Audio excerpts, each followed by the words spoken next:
Mifamotoana amin'i Jesoa Kristy. Anio fa 14 volana aogositra. Anao mandrakizay aho. Izaho no Alfa sy Omega. Izaho no izy anio sy omaly ary mandrakizay.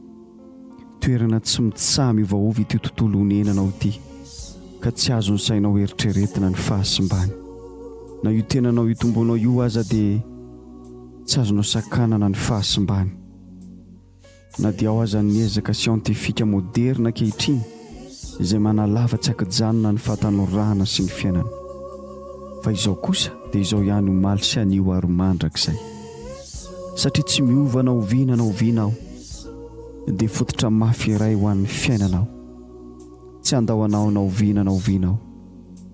Rehefa miala eto amin'ity fiainan'ity ho any amin'ilay anankiray ianao dia vao mainka mirapiratra lavitra hatrany ny fahazavako. Tsy misy na inona tokony hampiahy ianao satria momba no mandrakariva sy mandritry ny fiainana mandrakizay manontolo aho. Apokalipsy toko 1:15. Izaho no Alfa sy Omega, ho ny Tompo Andriamanitra, ilay ankehitriny sy taloha ary ho avy, ilay tsy toa. Ibreo toko 7:15. I Jesoa Kristy no tsy miova omaly sy anio ary mandrakizay. Salamo 2:9 ka hatramin'ny 9:20. Fa iny elabe no nanorenanao amin'ny tany sy nanamboaranao lanitra.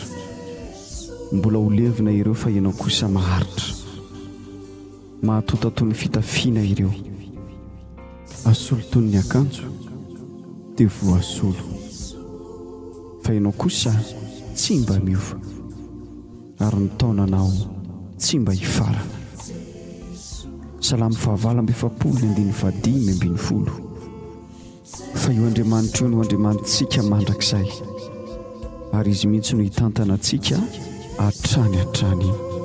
Amen.